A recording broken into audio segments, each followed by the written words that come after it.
Hi team, welcome to the Everyone Active podcast.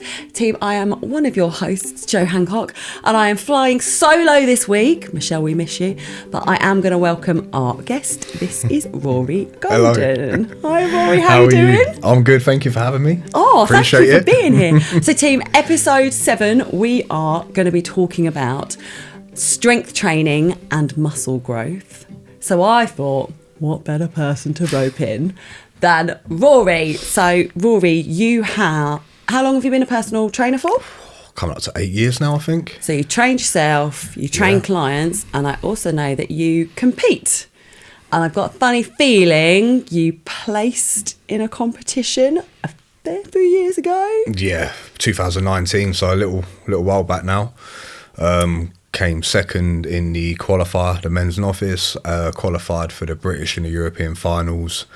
Done the European finals because they were a week later, so fell perfect with the schedule, and then took third at the Europeans. Which is awesome. So we're going to go into a little bit about that later.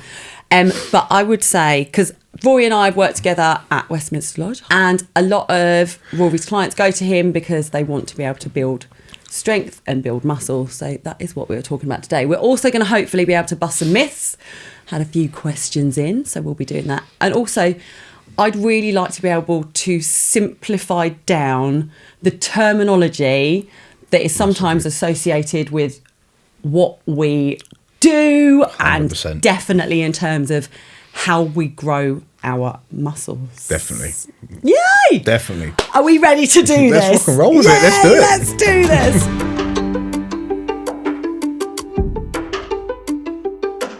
this. What is strength training? Simple answer is getting stronger.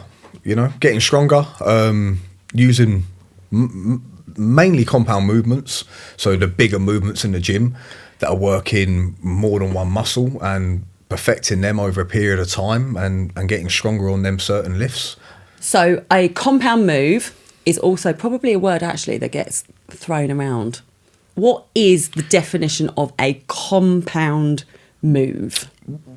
I like to break it down into, like, say, two. So you've got compound, you've got your isolation. So if you look at an isolation, that's isolating a muscle group like a bicep curl. So your bicep's a small muscle, you're isolating that doing a bicep curl. Those of you that aren't on YouTube right now, your bicep is a muscle in between shoulder and your elbow joint, and it lifts that arm up. That's your bicep. So that's like an isolation, movement that you can do. A compound movement is something much bigger. It's going to work more than one muscle group. So if you take a squat, for example, it's going to work the quad, the hamstring, the glute, even the calf as well. So you're getting much more kind of muscles worked across that movement. So our strength training is being able to get stronger, so lift heavier in those progressively, in those same moves. Yeah. Is there a difference between strength training, bodybuilding, weight training? Yeah, I personally think so. Let's go into it. I personally think so. Go into it. So what is the difference between strength training and bodybuilding? Strength training, you're trying to get stronger. That's the main priority when you're entering that type of training. In terms of bodybuilding, I think the best way to kind of word it, you want to look like you're really strong, but not necessarily are strong. Do you know what? We tapped in this when we were talking about our core, the lovely one. And I saw this go a little bit viral, and I think you can back me up on this. Just because you've got a six-pack doesn't mean that you've got a strong core. Well, the abs, the TVA abs underneath that are the most important, right? They're your stability muscles that we all neglect, and as long as we got the nice abs for the Instagram and the beach, that's all that matters, really. Yeah. And then on that, so we've got strength training, that's getting stronger. Bodybuilding is looking like we've got the muscles but aren't necessarily stronger. Yeah. So strength training, we are changing our body. Yeah. We are altering our muscle definition. We are also paying attention to hormones and chemicals that get released into our body. Let's go right back from dot. I am walking into a gym and I know that I want to get stronger, but I've not done any form of resistance training, any form of weight training before. what do you recommend I do? Where do I start? If we haven't got a personal trainer that we can go over to and say, hi, like, what would you recommend to? If you're completely starting out and you never entered the gym, first of all, look at yourself. Is there any do's and don'ts that you like, body wise, joint wise? Have you got any underlying kind of injuries and things that, you know, that might affect doing certain moves? Identify them straight off the bat, because if you don't, you're going to go into the gym, could possibly cause yourself So an injury. you mean in terms of your motions and your movements? Yeah, so if you've had something go off in your shoulder. Yeah. If you've like tore your ACL and then you want to go and get stronger, you shouldn't really get straight under a bar and start squatting. You want to make sure that your leg, your knee, everything is able to actually perform that lift at the best of your ability. So it's just identifying that. Touch wood, most people are fine. They can just kind of go in and have fun. I would personally say just go in the gym, get a feel for the environment first and foremost. Get used to the machines. Tip right there. You know, so go in the gym. I guess you could even, I mean, we'd welcome it in either of the gyms that we are in. Go in the gym, have a walk round. 100%. So what if you're walking in there with a notepad, working out where the machines are? Oh, no. So what if you've got to stand by a piece of kit and go, not quite sure how this one works, just want to test it out? Because I guess that's actually easier than rocking up to a gym going, yes, I'm going to do this, and then go, oh. Yeah, where is it? How do I do it? Kind of thing. 100%. Maybe just do a week or 2 weeks with some very basic training in the gym, just using a few of the machines. Find what it feels like to use muscles you've not used before, and then wake up in the morning and feel a little bit sore and tight. But by doing that, you're then going to open up your eyes to, okay, what have I now got to eat to make sure I recover? Am I hydrated? And within 1 to 2 weeks, you get used to the environment that you're in. Your joints and your muscles are getting used to kind of resistance training. Your food's improved a little bit, all while kind of thinking, I want to move into the idea of strength training. And then with that, you're kind of building a good bit of momentum to kind of move forward. Definitely. And then start identifying the movements you want to do for your strength training. I'm loving how passionate you are about this. Yeah, we've got into bodybuilding yet. We're going to break this down. So we'll talk about resistance kit in the gym. Yeah. So in all of the Everyone Active gyms, we've got something called fixed resistance kit. Yeah. And then we've got free weights. Yeah. So what's the definition of a fixed piece of kit? Just like your chest presses, your shoulder presses, a still bit of kit, which is very helpful for new beginners, because you'll go up to the kit, it will have the name of the kit on it, it will have highlighted in red on the body the muscles that bit of kit is going to work, and then everything is fixed, so you're very safe in these bits of kit. Also, you have to remember very basic teaching points like keeping your spine neutral, your core braced, and making sure that you're breathing throughout the movement. What does keeping your core braced and your spine aligned mean? Keep your core nice and tight. So you want to, I always say to some clients, anticipate I'm going to hit you in the stomach at any moment during this set. So you're always going to keep that tight, thinking I'm going to hit you. It's a horrible thought, but guarantee you're going to keep your core tight throughout that set. Yeah. Keeping your spine neutral is, if the machine's facing this way, stay facing that way. Yeah. Don't be looking to the side, don't be moving, especially as well, pet peeve is on them 1 to 2 last reps when people are trying to say get out of chest press, they start moving to the side to just stay normal. Yeah, your whole body position there just screams shifts to me as like, you're not working the muscles and you're going to be prone to an injury. 100%. What about people that like, you know, do that little side look in the mirror when they're trying to do their reps as well? Just be really careful of your body position. Yeah. If you're a beginner coming in and you're starting your strength program, there is resistance kit to use. Yeah. But just be aware that your spine goes up into through your neck, up into your skull. So if you're twisting and turning that while performing something, it's dangerous. 9 times out of 10, you will be fine, but you never want to run that risk of being at 1 out of 10, because you see people get injured and it's not nice, and Definitely. It will only put you off. And if you're fired up with going to the gym, you've gone through all this hassle to kind of get ready to get going with it, you want to do it as safely as you can, and there's no rush to get in and trying to break world records. Take your time, it's your journey, and enjoy it. That's a huge point that I think we are going to touch on later, is the time. Like, we live in a world that's quite, wow, there's something that's happened, I want to look like that, I want to do that, I want to do that. And we will talk about this when we'll talk about your journey and your progress, is to strength train and to change how your body looks is a commitment. Yeah. It's consistency, and it is 100%. a long term. We're talking months, years, not weeks. 100%. So we'll get that 100%. We'll get Trust that me, it's a message long through. time. So I'm a beginner. I now know about resistance kit. We as trainers and people that use the gym, we talk about sets, reps. What would we recommend to somebody starting up who wants to build their muscle, so they want to get stronger? A rep is a motion, a one push or pull of that exercise. So how many reps of an exercise would we, or would you The one recommend? depends on the goal, I think, in hand. Normally for strength training, your reps are a little bit lower. In terms of hypertrophy, like i.e. bodybuilding, trying to aesthetically improve your physique, your reps are normally a little bit higher, you know, anywhere between 10 to 15 mark. But then one thing I'll always say is dependent on the person. You know, my rep ranges are all over the place because certain movements suit this rep range for me, certain ones will suit that.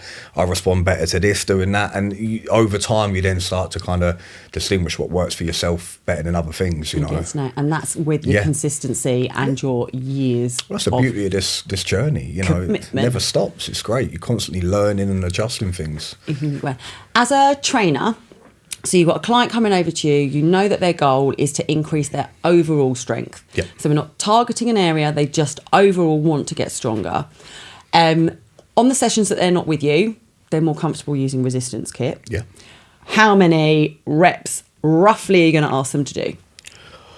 I would go between 8 and 12. Is number 12 rep as easy as your number 1 rep? No. Why? Because that's when it's meant to be challenging. The last 2 to 3 reps of any rep range that you're given by yourself, if you follow another plan, or by your coach, you want to put a weight on where you know, okay, the last 2 to 3, I'm going to have to kind of dig deep, compose myself, and make sure I really try my hardest to execute this rep range to the best of my ability.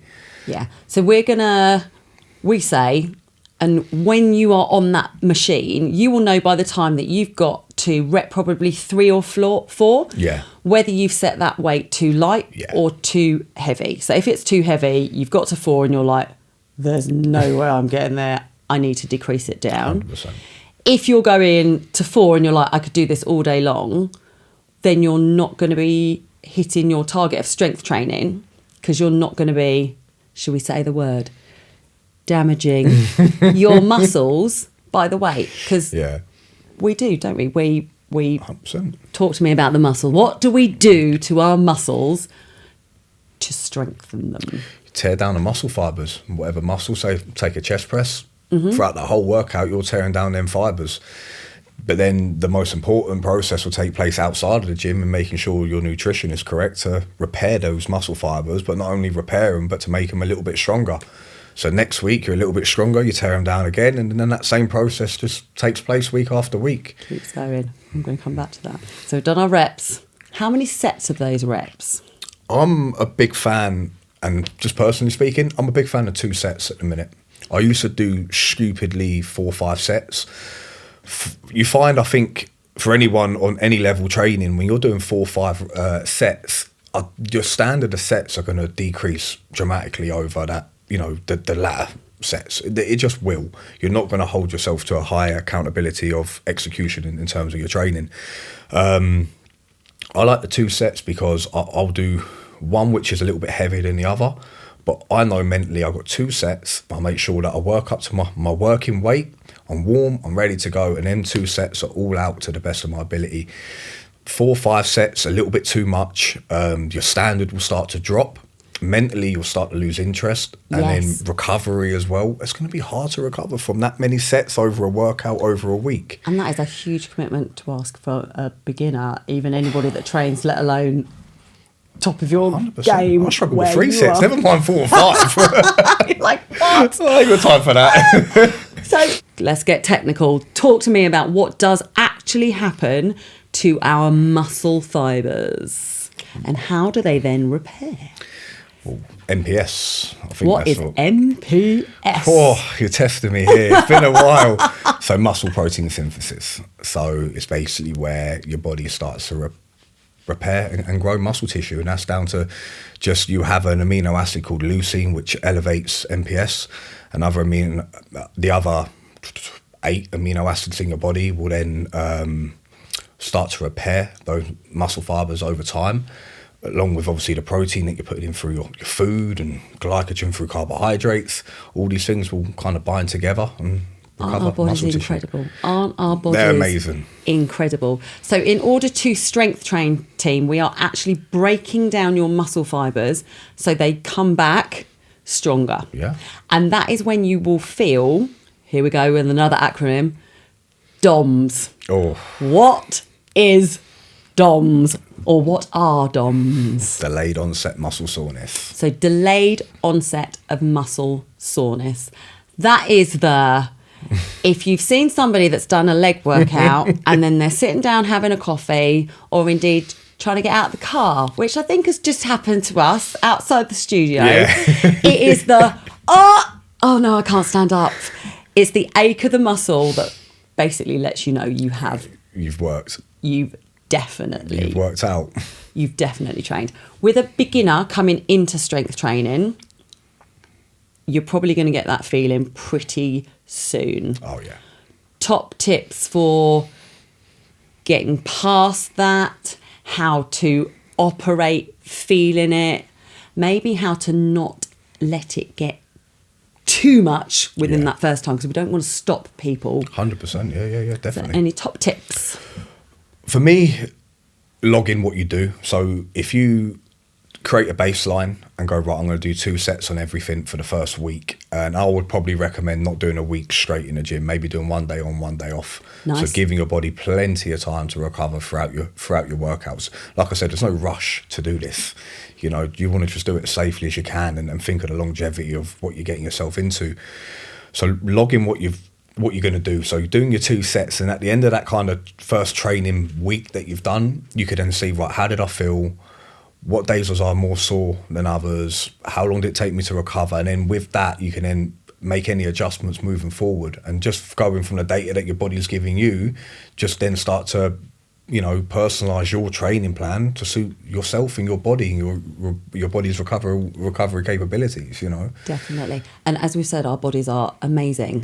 100%. We also need to be aware and also be conscious that you have to stay hydrated. It's going to help with your DOMS. Massively. You have to sleep. We repair when we sleep, but just a warning, when you wake up the next morning, potentially that's when you're going to feel a little bit... Sleep. Plenty of protein as well. So why protein? Because that's what mainly will repair the muscle tissue, you know. So a good kind of figure for your protein, a gram of protein per pound of body weight. Your current body weight. Your current body weight. And that's your protein intake per day?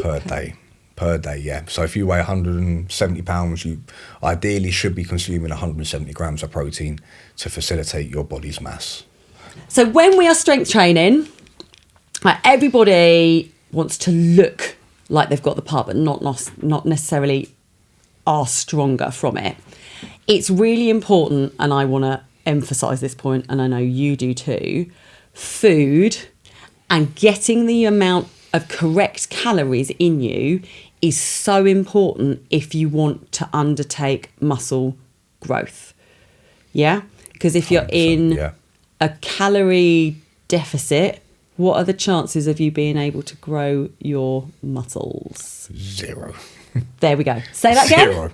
0. None. No Why chance. is that? Why? Because you're in a deficit. You're burning fat, and if you're not careful, if you've got very low body fat still in the deficit, your body's then going to turn to muscle tissue to start using that as energy and technically be going catabolic. So you're going to end up getting weaker 100%, than stronger if you're not consuming enough calories. Yeah. 100%. So we've gone from beginner and we know what to do, and I think we should now tie in, okay, you've been training, you understand kit in the gym, you've been sticking with a program and progressing it for at least a year, and you now want to, again, go onto your next bit. You want to potentially get a bit more definition. You want to go stronger. Are we changing the pieces of kits that we use? Are we changing our program? We're not necessarily whole body every single day. Like, what would you recommend now?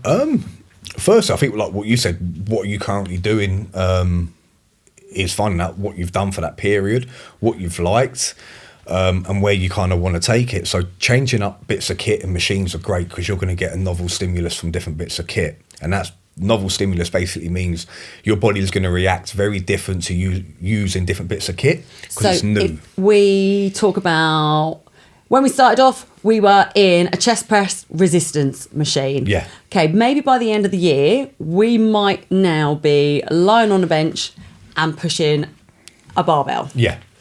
So that is a same exercise move, but different bit of kit. Different bit of kit. I guess you could do the same move again, but using dumbbells. Yeah.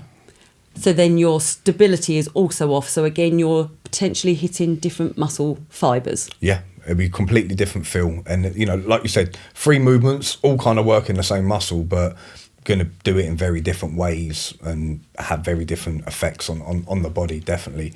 And is that down to the individual? Like, are any 3 of those the better move to do, or is it totally a unique thing to how you're feeling, how your body's responding? I think there is a better movement out of them 3. Yeah, I Go would. I personally speaking, for me, the first one would be a dumbbell chest press. Why is that?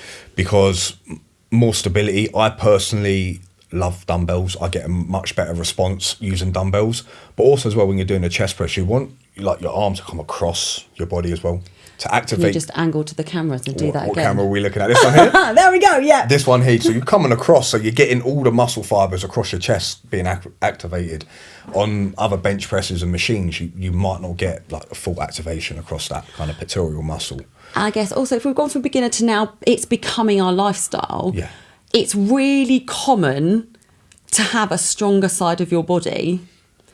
Like, to be totally right-handed, if you've been doing everything with your right hand for the whole of your life leading up to your strength journey, your right-hand side is going to be stronger than your left-hand side. Yeah, definitely. So the beauty of then using dumbbells is, hello, lefty, you've got to be able to do as much work. Yeah. Whereas if you were on a bar, you might have your right-hand side doing 70% of that workload. You won't even know. And you wouldn't know. You wouldn't even know. Yeah, 100%. And then things obviously progress at a different rate, and over time could lead to more problems down the line. Let's talk about those problems. Just a bigger imbalance. You know, bigger imbalances in terms of muscle mass could then lead to an out alignment in terms of posture, spine, feet, and you know, hip alignment, pelvic alignment, all these things. So it's that's why I like using dumbbells. And also as well, to anyone listening, if you do pick up a dumbbell and you have noticed that, please do not do extra reps on your weaker side to catch up with your good side. Just leave it be. Your body will sort itself out in the long run, and it will equal out in time. That's a really good, massive tip, because I guess that's also, let's bust a myth. Let's absolutely bust a myth. Right here, right now.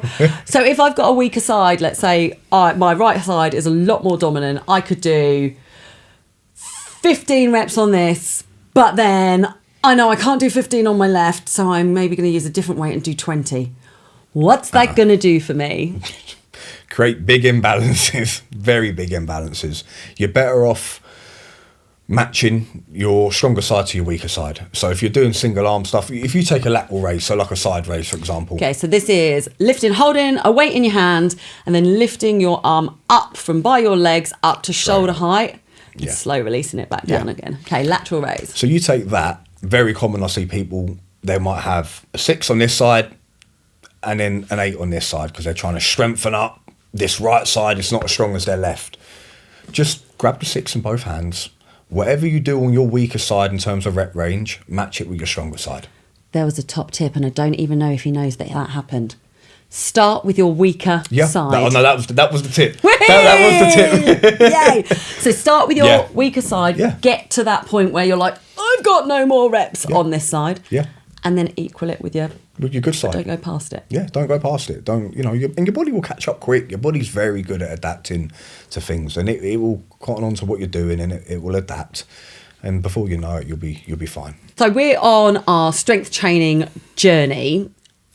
We will often now start hearing you're having a push day, you're having a pull day, you're working in a concentric movement. What about your eccentric movement? So let's explain what they are. So if we are strength training, we are increasing our whole body. Yeah. So obviously our body moves in different ways because we walk forward, we can walk sideways, we sit down, we stand up. We can then break that movement down to how to work in the gym, and you will find push day, a pull day, and then sometimes people do a legs push day. legs, yeah. Push, the pull, classic, legs. The classic. What is a push day? Push day, body parts are chest and shoulders. So mainly your pushing movements. So your chest pressing, your shoulder pressing, and then obviously the isolation movements that will partner up with them body parts. So it's a push away from the body. Yeah. Yeah. So chest press, shoulder press, and then all the different types of isolation movements that, like the lateral raise that we spoke about for the side part of your shoulder. Yeah. You could then do a front raise. Obviously, you've got a very small rear delt muscle on the back of your shoulder as well. So your shoulder has 3 parts to it. The rear delt on the back, obviously you can work that. And obviously with your chest, you've got your fly movements as well. And loads of different cool variations that you can kind of do. What's a chest fly? You can use dumbbells, you can use the pec deck machine, or you can use cables, obviously where you're either lying or you're seated or even standing. And you basically bring the dumbbell or the handle across your body, working your pec. And you just think about your pec muscle here being open, and you're kind of shortening that pec muscle and contracting the muscle. It complements your chest press is your big move, big lot of fibres involved. And your fly with wings. You are bringing those wings back into your centre. I didn't think about it. I like that. That's good. I'm always like, fly with your wings. And then bringing it off again. And then, so that's our push. And you just spoke about isolating and isolation muscles that work with them. Yeah. Example of? Like tricep. Like obviously your triceps is your secondary muscle to them body parts. So that is your chest muscle is your big power, your pecs. Yeah. Okay? Yeah. Your pecs are your big power push. Yeah. Whilst these big power pushes are working, your push muscle, back of your arm, this is your tricep. So from shoulder up to elbow is working with that chest muscle. Yeah. So then we can isolate the smaller muscle then? Yeah, at the end. So what people would normally do, they would, pick a couple of movements for chest and shoulders, and then a couple of movements for your triceps. So you're working, your chest, you normally go like your compound movement. So take like the bench press we spoke about earlier. You then take your fly movement. You then take like a shoulder press, a compound again, and then like a lateral raise, which is an isolation. So you've covered like a mixture of compound and isolations. It might not sound a lot, but doing 2 compound movements in a workout is very taxing on yourself for energy, your nervous system as well as your isolation movements. And then that leaves you to basically finish off the back of the arm, the tricep, which is help support both them pushing movements. Nice. So we're growing that whole, all the body parts that involved in that like push. One big team. That's all it is. They all work together. So you're just training that team. And I think that's an important point to make. And especially we see people coming into the gym and they just want to bench press. But if you want to increase your strength of your bench press, you have to be aware of all the other muscles that 100%. Are involved, not just your pecs. Yeah, 100%. So is that from the horse's mouth of an actual strength trainer that competes? Don't just go in and do an exercise. No. Think about the whole of that. And think what works best for yourself. I can't stress it enough. And as I'm getting more into the journey myself of coaching people and bodybuilding myself, it's do what works for you. I've never bench pressed. Well, I did. I bench pressed when I first got into the gym. I've never touched it since. Never. Wow. Hate it. Don't get on well with it. It hurts my shoulders. So I won't do it. I'll do something that works for me and that I like. And I think it's that's one of the most important things, is finding out movements. And that's the fun part, is going through all the different types of movements. Giving it enough time to see if you get on well with it is a key thing. And if you don't, just say, right, it's not for me at the minute. I might come back to that in a month, or a few months, shall I say, or a year. But at the minute, I'm going to find something that I can respond to, I feel good doing. Get the DOMs doing. And get the DOMs doing, you know, that's how you know you're doing it right, definitely. So we've done our push, pull. So we are now pulling against gravity back into our body. Yeah. So name me some pull exercises. Well, pull is obviously training your back. So it's a back day, essentially. And it could be anything from a dumbbell row. So, you know, leaning over, one hand on the bench, a single arm dumbbell row, working the lat, to a pull down on a machine, to a deadlift. I mean, that's like one of your big compound movements for your backs. Bent over rows, all these cool different movements you can do. So a row is a pull into the body. Yeah. So, okay, I am your client. Verbalise, put me into that position. So I'm going to do a bent over row. Wish I picked an easier one now. Give me the hardest one. So you'll have a barbell, right? Have a barbell, I want you to stand up completely straight with that barbell. Then you're going to hip hinge out, which is basically meaning you're going to, I always would say, stick your bum out while keeping your chest up and start to slide that bar down your leg. A bit like if you was doing an RDL, for example, a Romanian deadlift, which is another movement, we won't get into it, right? But you'll then get into that position, slightly bend your knees. So you're going to support yourself mainly through your hamstring, your glute. So hamstrings, back of your legs. Back of the leg. Glute, bottoms. Bottom. And you're going to have the bar literally about knee height as you're bent over, chest being up. So you have a curve in your lower back, so that's supported. You don't want to be rounding off, having your back like a very upset cat. And then you're basically going to row that bar into your belly button. Pull, row, pull. We're on a pull day. On a pull day. I always think row to grow though. That's why I always say that. Look at that. Row to grow. Row to grow. But we're going to pull into our belly button, mainly using the elbows. You always, a little tip for anyone who's going to go train back, don't grip, whatever you do, handlebar, dumbbell, whatever it is, don't grip it like your life depends on it, because you'll hear, and you'll probably find this as well, like we've heard what people say, when they're training back, they go, oh, my forearms, man, my arms are killing me. You're meant to be training your back. If these are burning out much before your back, which is a much bigger muscle, you're going to be in trouble. You want to use your hand as a hook. Always think hand as hook, and then you drive back through your elbow. Using your hand as a hook and driving back through your elbow is going to really limit the fatigue going through your arm, but then get a much better contraction, your muscles working through your back.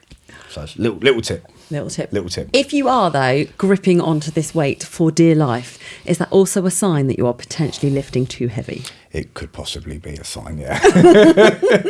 There's a good chance that's happening. And we want you to be able to target those bigger muscles on your pull day.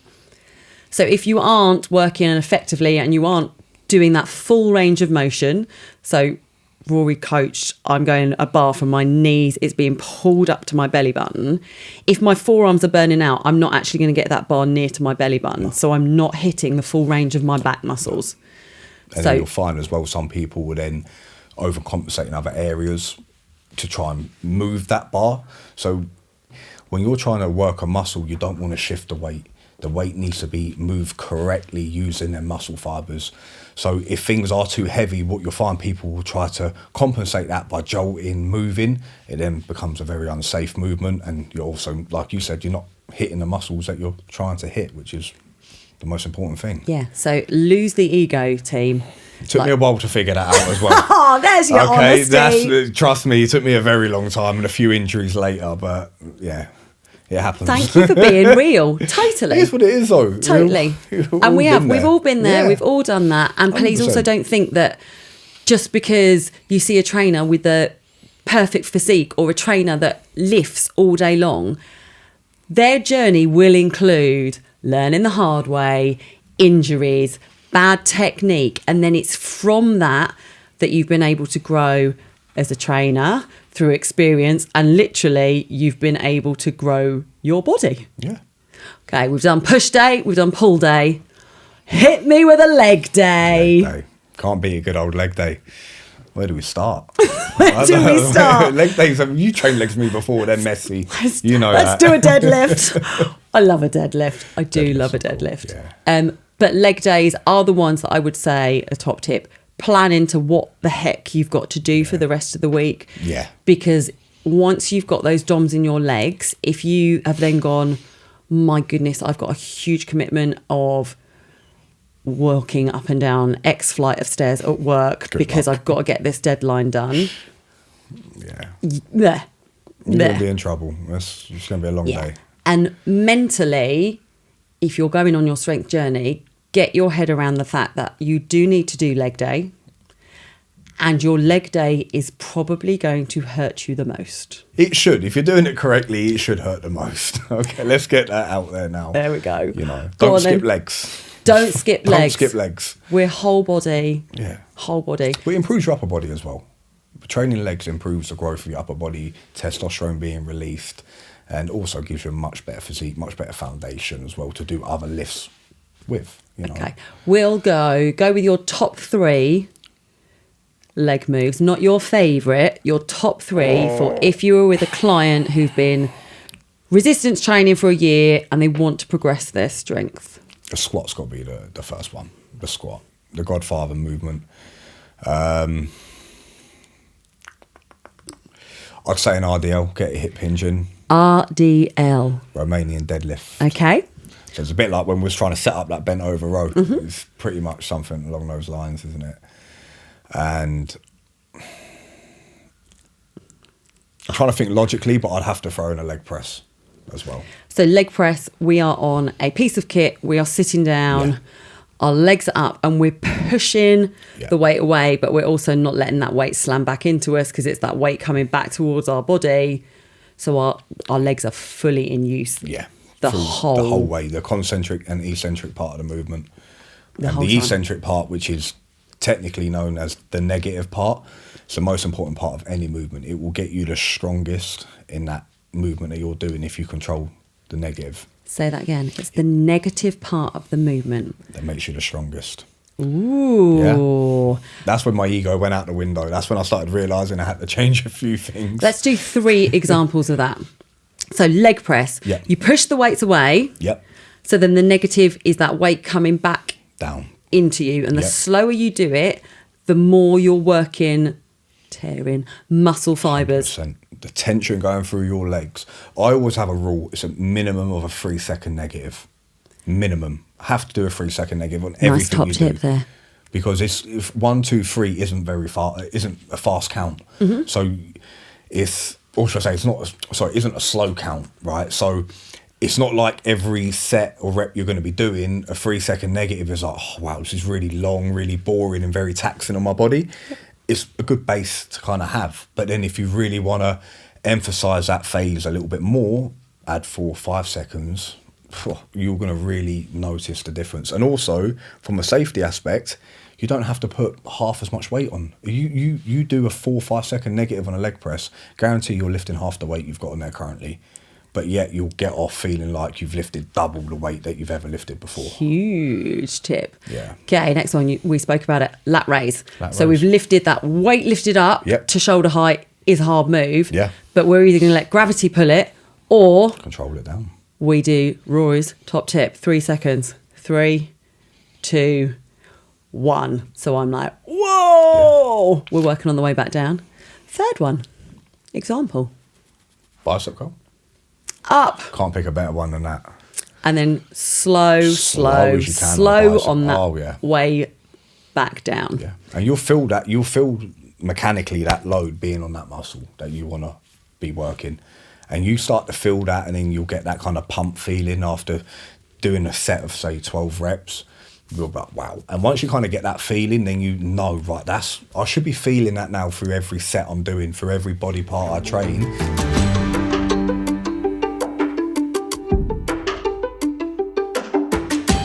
So, Rory, you utter legend. Thank you so much for giving us your time today. Thank you. Appreciate it. I want to learn bit more about your story and definitely the competitions, that you've entered, the ones that you nailed, and kind of your journey through it. So how did you get into strength training in the first place? Football. Football? Back in the day, yeah, a long time ago that now. Mm-hmm. But I was very fortunate enough to play for Watford Academy growing up. So obviously we was in that kind of gym environment throughout the week when we were training in the evenings. I didn't really think much of it. I didn't really enjoy it particularly much. I'd rather be out playing the football. Mm-hmm. It was more of just a muck about with the lads. And then when I left school, I signed for Oxford United on a year's like full-time contract. And that's when I really fell in love with the gym, because first time I actually saw like a proper big gym. Music was blaring in there. There was always great banter with the lads. And the benefit of being at a League Two football club, there's only one gym, so you'd all be with like the first team. So it was always a good crack in that, and I just loved that atmosphere. I think that's something we could probably just emphasise. Like, would you ever associate the game of football with strength training? Sometimes, probably, maybe, Premiership footballers, probably. But actually, the fact that you put strength training into your programme then enables your development to get better, your physicality to get stronger. Injury prevention. Yeah. But not even in football. I think rugby, golf. I mean, golf mechanics now is another big thing. Like, every sport is having such a big impact in terms of, like, you know, prehab, rehab, activation, all these things is it's massive. It really do work hand in hand, especially with all the new sports science that's been coming out in last few years and whatnot. It's massive. But that's where it all started for me. And when I got released and it all ended, I just buried myself in the gym. Okay. Was just working part-time a little bit, and I saw this absolute freak in the gym. He was huge, and he was someone I went to school with. It was, Wow. I'm glad I didn't bully him, I tell you, because he would have eaten me up. He would have eaten me up, honestly. How old were you then? So we've stopped the football. 18. I was still young. Yeah, I was young. Yes, young. And this guy was huge then. And he was like, what are you training for? And at the time, I just wanted to go into the military, because it was the closest thing I could get to football.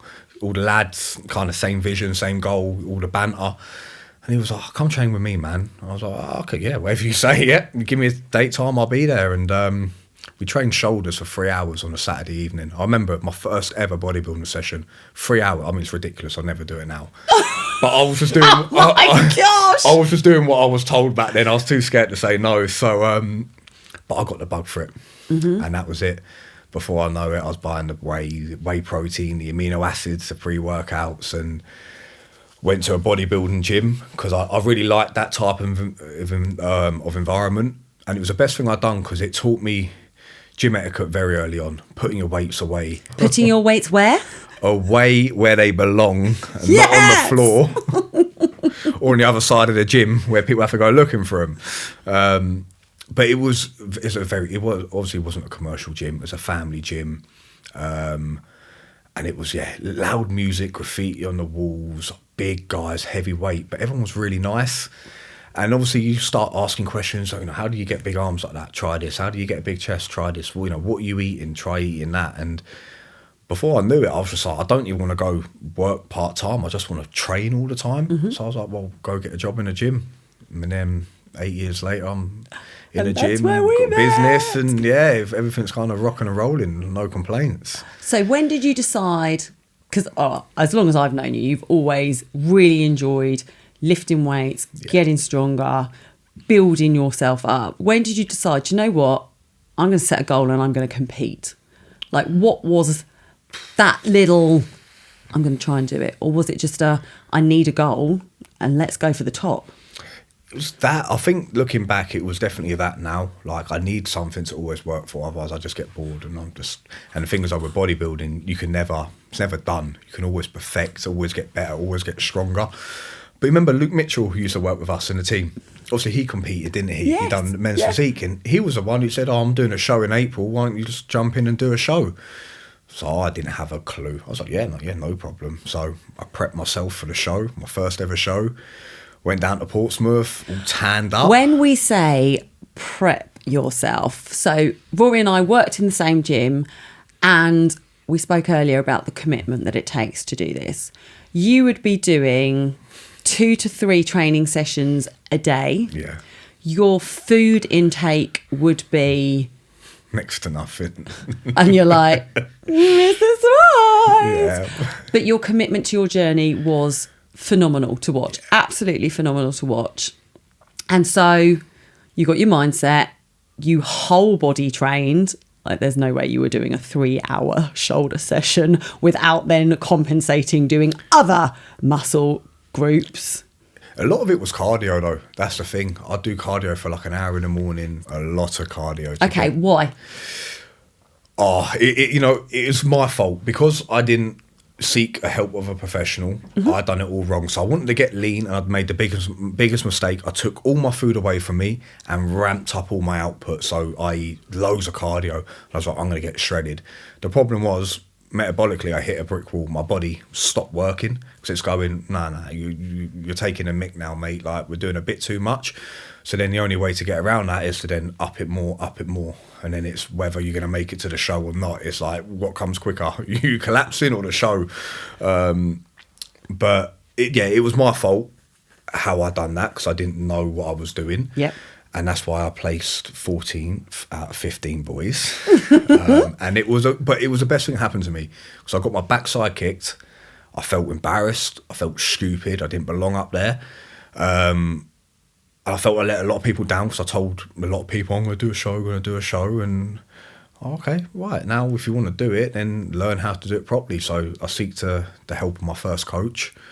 We went back to the drawing board, started working. A year later, I'd done a bodybuilding show because I didn't like the long shorts. I like training legs and whatnot. So, and they don't fit in the long shorts if you train legs properly. No, they don't.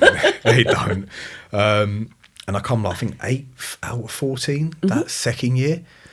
So it was better. Still weren't happy. But yeah, it was okay. It was better. Let's go back to the drawing board again. So I was entering my third year of competing, and that was 2019. And then things were starting to click. Obviously, being consistent, the more understanding I had. I was controlling things a lot better post-show, after the show, making sure I don't get fat, but I just eating loads of junk food. I was reverse dieting out correctly, rebounding, putting on good muscle tissue. And then the start of 2019, I then got ready with the help of my coach for the show, who was great. In order to get to your goal, you lost the ego. Massively, you lost the ego. You brought in an expert. Yeah. You planned. Yeah. You slept. Yeah. You ate. Stopped going out. And you made the commitment. You were like, no, this is it. This is where I'm going. Yeah. I need this support group around me in order to get me to my goal. Yeah. And what happened from then? That 2019 was a good year. It feels like a long time ago. Well, it's a fair while ago now anyway, isn't it? But it was good. We done a Yorkshire show, so the MPA Yorkshire up in Bradford, and we come second. What's MPA? MPA is a Natural Physique Association. So it was a federation I was competing with. So they're all natural bodybuilders. And I come second out. I think we had like 11 or 12 in that category. So it was the biggest category on the day. And I took second place, and it was very close. I think I showed you the videos. Me and the first guy battling it out for 1 and 2. And he got the nod. And fair play to him, a guy called Danny. I mean, we still speak today. Nice. Yeah. It's good with this. Like, you make friends, and you always keep in contact with people because you're all, like-minded, and you all kind of want the same thing. So you do kind of get a good circle of people around you as you get into this industry. And then I qualified for the British finals and Europeans. And how did they go?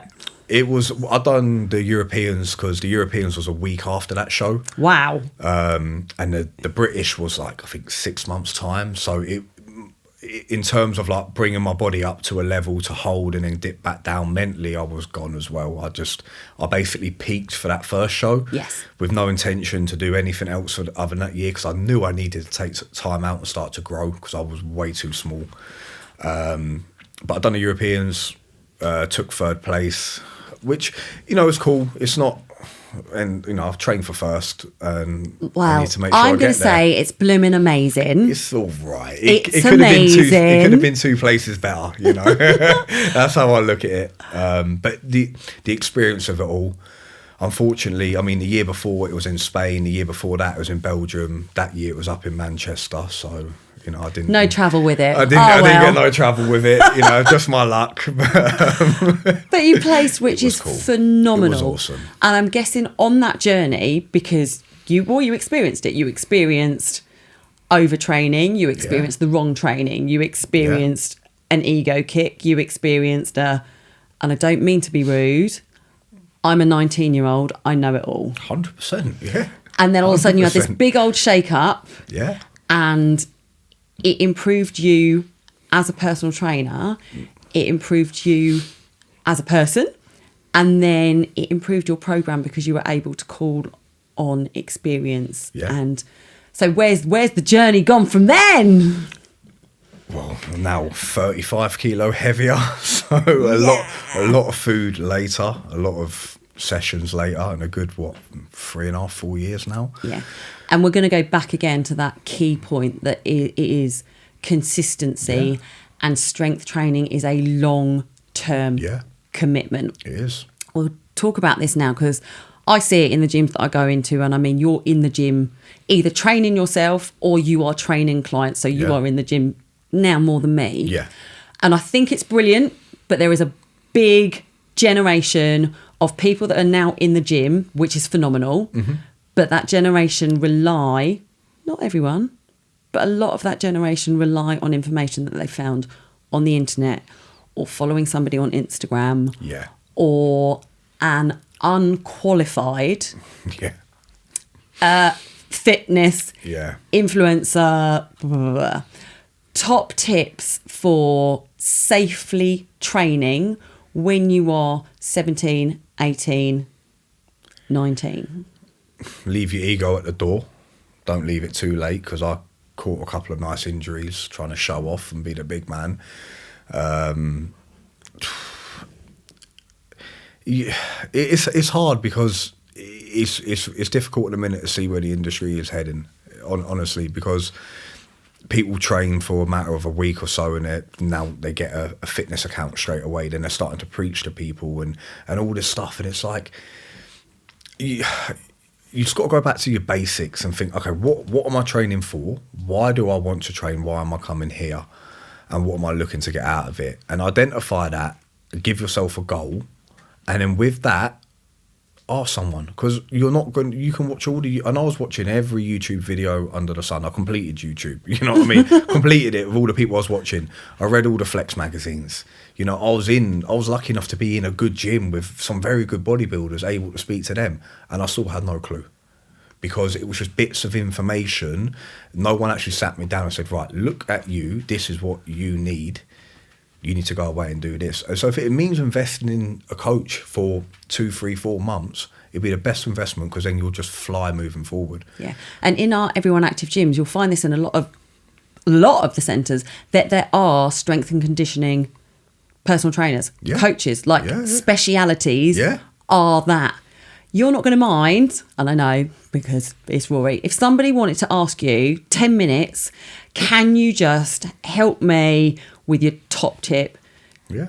You would happily pass that knowledge on. 100%. Like, don't be afraid to ask somebody that is in one of our gyms. Oh, we are 100%. I had a guy yesterday who was wanting to know different styles of training. And the best thing I've done was, I'm about to train, come jump in. So you get to actually see what it's like.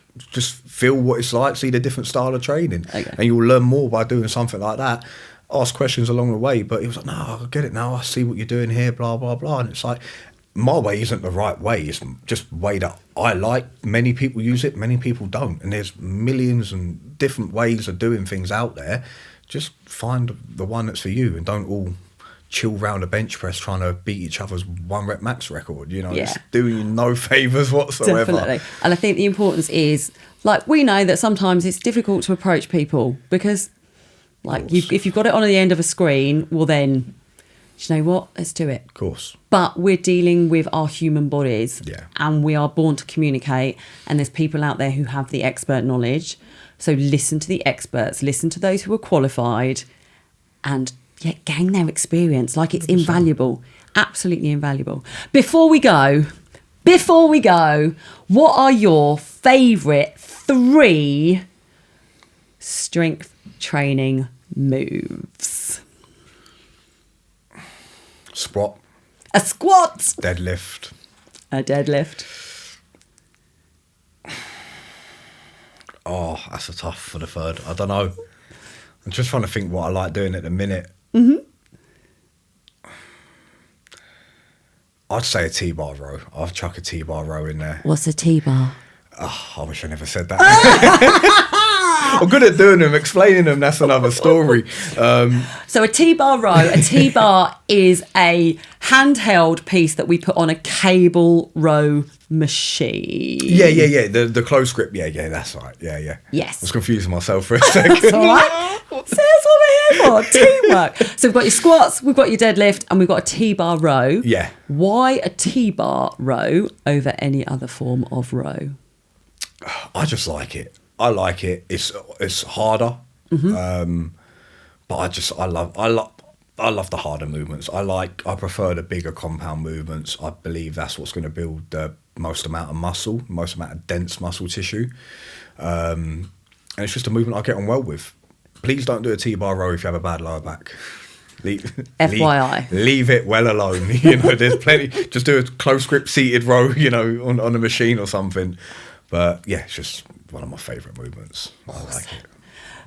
Team, we have spoken about strength training and how we are building our muscles in order to get stronger. However, there are so many other health benefits that come with lifting weights. Rory spoke about it. Posture. Yep. How's strength training going to help with your posture? Improving, especially back muscles. To obviously there's hyperkyphosis. If you work at a desk all day, you kind of have to the camera over there. You kind of sit like this. Obviously, improving your upper back muscles allows you to sit. I should probably sit like this a little bit more often, but we're on swingy chairs. It just helps your posture and that, especially strengthen up your legs as well. Making sure your hips don't, hurt your pelvic line. Everything's kind of solid and good. Definitely. And we spoke about this when we had our lovely Admiral nurse in, Sarah. The fact that we can put strength training through our bodies whilst we're younger actually has so many added benefits when we are in our later years of life. Yeah. From a female perspective, the moment we hit 40, we start declining our muscle growth. Like, it gets harder and harder and harder to be able to grow muscle. So if you've got strength training in there, you're still going to be activating those muscles, so we're going to be able to keep ourselves stronger for longer. It's also going to help with our skeleton. So if you're lifting weights, you by default increasing your bone density. So we're starting to avoid an osteoporosis coming on later in life, or indeed some cases earlier in life. So there are so many added benefits to strength training, aside from the fact that we are getting stronger.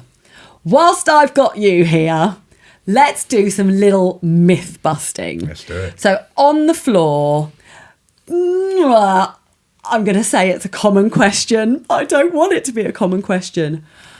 I don't want to lift weights because I don't want to bulk up. Can we little dispel that myth? I think the cheek of it, to be honest with you, I've been trying for years to gain muscle, and people think they can walk in the gym and be like, no, I don't want to do that, I'm going to get massive. I wish it was that easy. You're not. All joking aside, look, you're only going to get massive if you're continuously progressing that lift week by week by progressive overload, and in a calorie surplus, so eating more calories than what you burn a day for an extended period of time, and I mean a very long period of time, to get very big and bulky. You don't just get big and bulky eating clean food and lifting weights. It's more benefit to do that than not to do it. Yeah, and physique-wise, I think, no offence, but female strength competitors are phenomenal. Yeah. Like, to build that physique is so much commitment, much definitely. commitment. And it's taken them years and years and years. And how many times a week do you train? 5. 5 times a week? 5 times. How long are your sessions?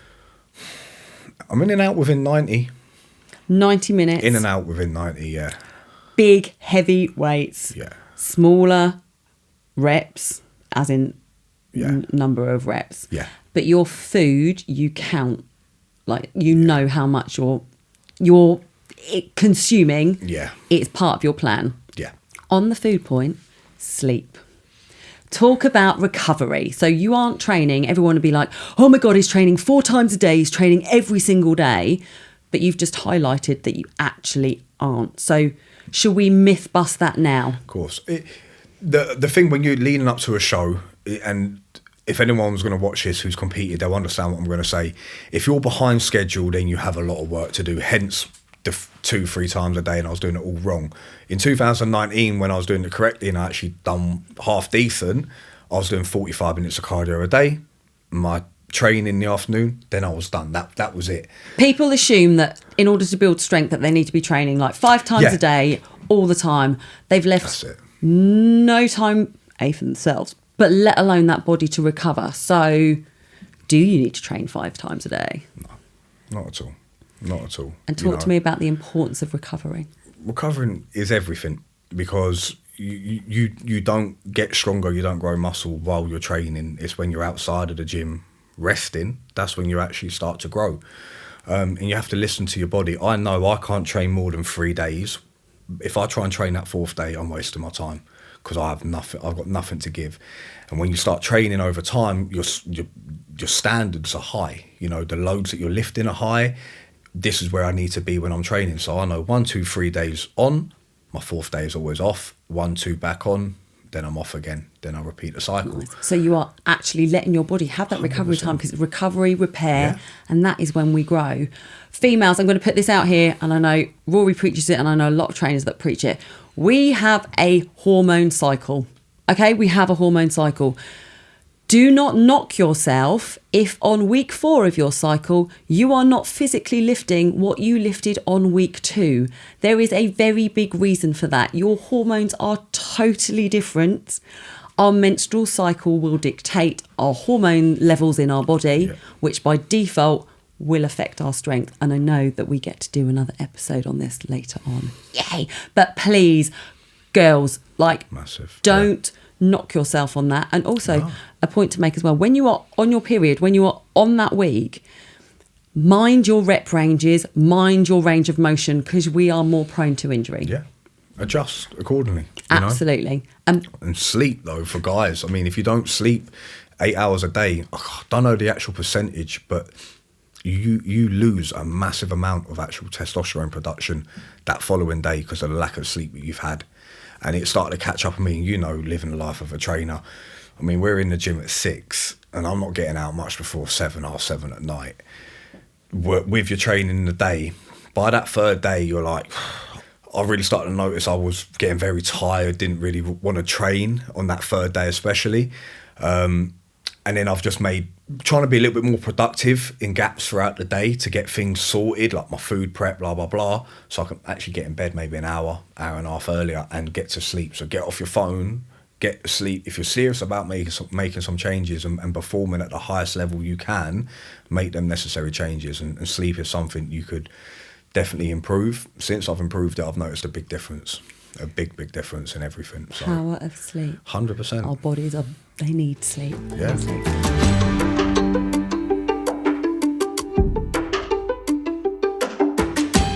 And Rory, that is where we're going to leave it. Thank you so much for your time. Thank you for your knowledge. Thank you for joining us. And guys, Rory has said that he will happily answer any questions, especially if you're coming into it or you're finding yourself you're not progressing. Like any questions, please feel free to email them in and we will get them to Rory and we'll get them responded. We have got an actual podcast email address. Big time. Yes. Love it. We are podcast@everyoneactive.com. So team, thank you so much for tuning in. Please leave us a review, ideally a nice one. Hopefully. Again, keep spreading the word. Find us wherever you download your podcasts from, and indeed you can watch us on YouTube. Team, take care. Rory, thank you once again. Thank you. And we'll see you again soon. Take care, team.